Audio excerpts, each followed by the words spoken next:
Hello guys, welcome back to my channel. और हमारे इस न्यू ईयर के साथ हमारे चैनल का जो नेम है वो भी चेंज हो चुका है, जिसका नेम है अब एमस क्लासेस। तो ये हमारे चैनल का नेम हो गया है। लर्निंग विद क्रिएटिविटी से हमने चेंज कर दिया है इस नेम को एमस क्लासेस। तो आज हम अपने इस वीडियो लेक्चर में पढ़ेंगे atoms and molecules class 9th term second का ये टॉपिक है, जिसमें हम सबसे पहले पढ़ेंगे वैलेंसी फाइंड आउट करना। तो वैलेंसी फाइंड आउट करने के लिए हमें एटॉमिक नंबर सबसे पहले तो याद होने चाहिए। 1 से लेकर 20 तक के सारे एलिमेंट के एटॉमिक नंबर हमें याद होने चाहिए। जैसे हाइड्रोजन का होता है 1, हीलियम का होता है 2, लिथियम का 3, बेरिलियम 4, बोरोन 5। ऐसे करके हमें जो एटॉमिक नंबर है ये याद होने चाहिए ताकि हम वैलेंसी फाइंड आउट कर सकें। तो वैलेंसी फाइंड आउट करने के लिए हमें स्ट्रक्चर ऑफ एटम की भी हेल्प लेनी पड़ती है, जो कि आप अगले चैप्टर में बड़े ही अच्छे से पढ़ेंगे। उसमें हमें हर एक चीज स्ट्रक्चर ऑफ एटम के बारे में ही बताई गई है चैप्टर नंबर 4 में। पर हम यहाँ पे थोड़ा सा उसका हेल्प लेंगे ताकि हम K11 फॉर्म सीख सकें, इलेक्ट्रॉनिक कॉन्फ़िगरेशन सीख सकें। उससे हम फिर जो एटॉमिक नंबर है उसकी वैलेंसी फाइंड आउट करेंगे। तो चलिए हम एटॉमिक स्ट्रक्चर जो है उसको बना लेते हैं, जो कि नील बोहर का एटॉमिक स्ट्रक्चर जिसको हम फॉलो करते हैं। बाकी एटॉमिक स्ट्रक्चर जो दिया था वो बहुत लोगों ने दिया था, जैसे रदरफोर्ड हो गए, जे थॉमसन हो गए। इन लोगों ने भी एटॉमिक स्ट्रक्चर दिया था, पर इनके ड्रॉबैक्स के चलते इनको फेल कर दिया गया था। एक एटॉमिक नंबर एक एटॉमिक स्ट्रक्चर जो अडॉप्ट किया गया था वो है जो हम नील बोहर का स्ट्रक्चर ऑफ एटम पढ़ते हैं। तो ये होता है हमारा न्यूक्लियस। हमारा ये एटम का होता है न्यूक्लियस।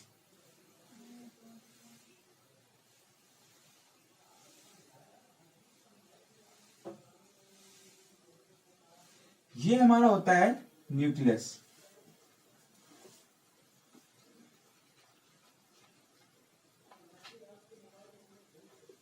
न्यूक्लियस जो कि हमारा बिल्कुल सेंटर में होता है। ये इसको हम स्ट्रक्चर का जो एटम है उसका डेंस्ड पार्टिकल भी कहते हैं, डेंस्ड पार्टिकल। और क्या कहते ये इसका जो इसके ऊपर जो पावर होती है वो होती है पॉजिटिव पावर। और क्योंकि इसके अंदर न्यूट्रॉन और प्रोटॉन दो सब्सटेंस प्रेजेंट होते हैं, क्योंकि हमारा जो एटम है वो 3 टाइप के पार्टिकल से मिलकर बना है, जो कि है हमारा proton, neutron and electron. Proton और न्यूट्रॉन हमारे इस न्यूक्लियस के अंदर होते हैं।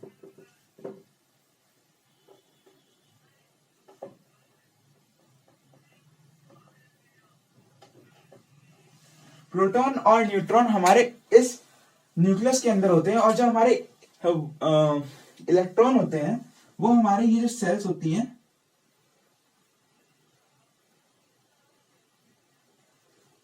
इनको हम एनर्जी सेल्स भी बोल सकते हैं, या फिर इनको हम लोग ऑर्बिट भी कह सकते हैं। ये जो हमारी होती है इनको हम लोग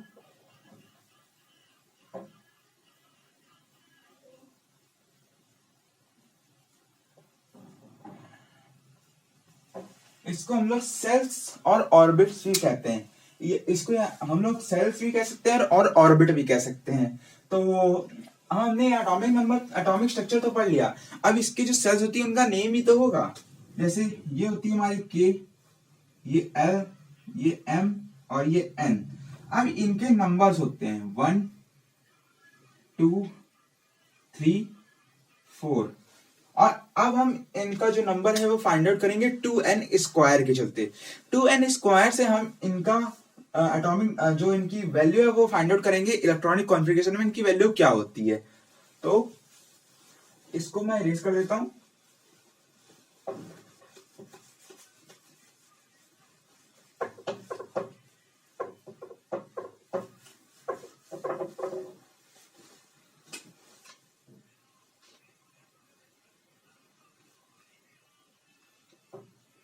के का था हमारा 1, तो उसकी वैल्यू में 2n स्क्वायर निकालेंगे। 2, 1 का स्क्वायर 2 इंटू 1 इक्वल टू 2।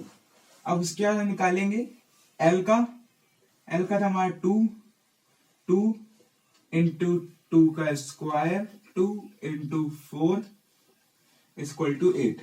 ये हमारी एल की वैल्यू आ गई, ये के की वैल्यू आ गई। अब हम निकालेंगे एम की वैल्यू।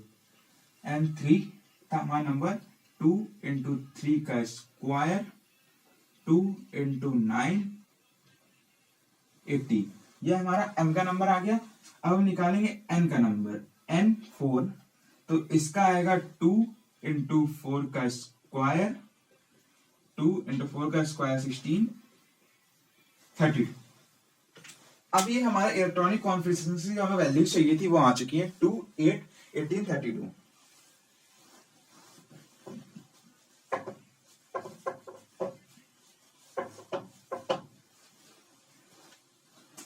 ये हमारा के एलिमेंट फॉर्म हो गया 2 8 18 32। ये हमारा के एलिमेंट फॉर्म हो गया है। तो अब हम इसमें कोई भी एटॉमिक नंबर ले लेते हैं, जैसे हम ले लेते हैं Na ले लेते हैं हम 11। Na का जो Na सोडियम होता है उसका एटॉमिक नंबर होता है 11। तो हम इसकी वैलेंसी फाइंड आउट करेंगे। इसमें रख के जैसे हम 2 रखेंगे, फिर 8 रखेंगे, फिर 1 रखेंगे, ठीक है। अब ये हो गया। तो इसमें जो लास्ट नंबर आएगा ये, तो Na की वैलेंसी जो हमारी हो जाएगी +1 हो जाएगी। अब ये हम कैसे जानेंगे कि प्लस है या माइनस है, उसके लिए हम अलग एग्जांपल लेंगे। लेकिन जो लास्ट सेल में हमारा इलेक्ट्रॉन बचेगा वही होगा इसका वैलेंसी, इस एलिमेंट की वैलेंसी। तो Na की वैलेंसी होती है पॉजिटिव, या आप अपनी एनसीईआरटी बुक में भी देख सकते हैं, कैटायंस एंड एनायंस वाले में ये लिखा हुआ है। तो अब मैं आपको दूसरा एग्जांपल लेके दिखाता हूं। मान लीजिए हम ले लेते हैं Cl, यानी कि क्लोरीन 17 एटॉमिक नंबर। तो उसको हम लेंगे 2 8 7। तो यहाँ पे 7 हो गया। अब यहाँ पे 4 से ज्यादा इलेक्ट्रॉन हो गए हैं। 4 तक रहते तो हमारी वैलेंसी पॉजिटिव में रहती, लेकिन ये 4 के ऊपर जाएंगे तो हमारा एक ऑक्टेट रूल होता है। तो ऑक्टेट रूल के हिसाब से हमें क्या करना पड़ेगा, 8 - 7 करना पड़ेगा। तो ऑब्वियसली 1 आएगा।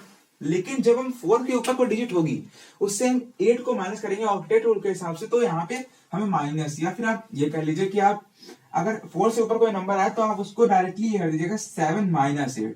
जब आप +7 और -8 करेंगे तो हमारा आंसर आएगा -1। इसलिए Cl की वैलेंसी होती है -1।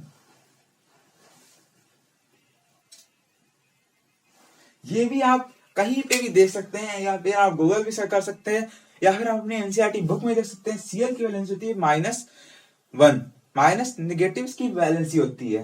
तो ये होते हैं, इससे ऐसे हम करके एटॉमिक नंबर से वैलेंसी फाइंड आउट कर सकते हैं। जो ऑक्टेट रूल होता है, अब आप सोच रहे होंगे कि मान लीजिए Ca है, Ca मतलब कैल्शियम, इसका एटॉमिक नंबर 20 है। तो हम यहाँ पे 2 8 कितना बचा 10, तो हम डायरेक्टली 10 यहाँ लिख दें। लेकिन हम ये नहीं लिखेंगे। ऑक्टेट रूल का कहना है कि हम किसी भी सेल में 8 से ज्यादा इलेक्ट्रॉन्स नहीं रख सकते। तो यहाँ पे भी हम 8 ही रखेंगे, फिर लास्ट बचेगा हमारे पास 2, तो 2 हम यहाँ रख देंगे, ठीक है। तो अब आप सोच रहे होंगे कि जब हमारे पास यहाँ 18 था, यहाँ पे पावर हमारे 18 कैपेसिटी थी हमारे पास, तो हमने यहाँ पे 10 क्यों नहीं रखा। 10 इसलिए नहीं रखा क्योंकि हमारा ऑक्टेट रूल ब्रेक हो जाता। और यहाँ पे हम 2 इसलिए रखते हैं फर्स्ट सेल में, क्योंकि जो 2 होता है इसमें के की जो इलेक्ट्रॉन की पावर है वो तो 2 ही है ना। तो इसमें हम 2 ही, उसके पास 2 ही की कैपेसिटी है, तो उसमें हम 2 रख सकते हैं। लेकिन यहाँ पे 8 की कैपेसिटी है, यहाँ 8 रखेंगे। और ऑक्टेट रूल के हिसाब से यहाँ 18 की कैपेसिटी है, लेकिन हम यहाँ 8 ही रखेंगे, क्योंकि ये ऑक्टेट रूल का कहना है कि हर एक सेल में हम 8 से ज्यादा इलेक्ट्रॉन नहीं रख सकते। ये हमारा ऑक्टेट रूल कहता है। ऐसे हमने जो Ca की वैलेंसी हो जाएगी हमारी, Ca की हो जाएगी +2। ऐसे करके हम वैलेंसी फाइंड आउट कर सकते हैं। और एल्युमिनियम की आप देखेंगे, एल्युमिनियम की मैं आपको निकाल के दिखा देता हूं। 2 8 3, ये देख लीजिए आप, 2 8 3। तो लास्ट में 3 बच रहा है, तो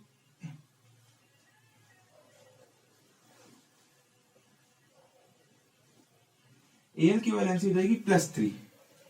एल की वैलेंसी हो जाएगी +3, ठीक है। तो ये हो गया हमारा वैलेंसी फाइंड आउट करना, कि हम वैलेंसी कैसे फाइंड आउट कर सकते हैं।